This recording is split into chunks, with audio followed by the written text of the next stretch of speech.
With a struggling economy and more people out of work, the state budget is showing signs of strain. One of those signs? The number of Coloradans who are poor enough to receive Medicaid, which is partly funded by the state, is at a record high.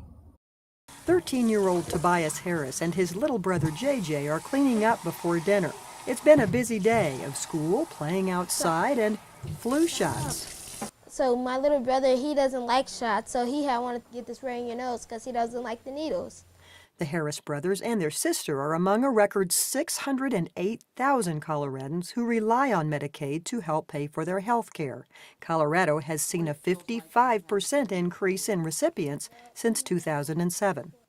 Like more Colorado families than ever before, this mother and grandmother cannot afford private health insurance. The state gave Clara Harris Medicaid when she took the kids in as foster children and then adopted them.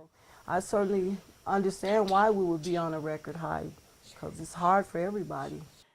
The Harris kids get their checkups here at Denver's Inner City Health Center, where most of the patients are uninsured and over a fifth are on Medicaid.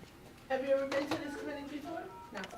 A Colorado family of 4 must be making less than $22,000 a year to qualify for Medicaid. Clinic CEO Craig Burleson says Inner City Health is busier than ever, and there are new faces in the waiting room, people who have never before had to ask for help. I know there's some indicators, and I hope they're true, that the economy may be improving.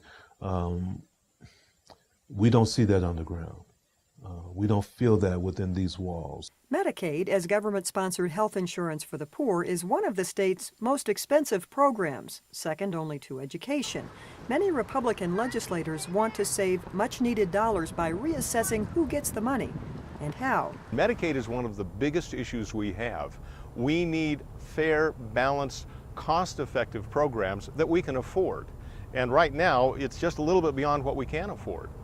Republican State Senator Kevin Lundberg sees a problem when families rely on Medicaid through generations. He calls it the entitlement mentality. We can't provide all medical services for everyone at all times. But Irene Aguilar, a Democratic legislator who is also a physician, says Colorado's most vulnerable population will suffer if government health programs are cut. Well, volume-wise, we take care of mostly children and pregnant women.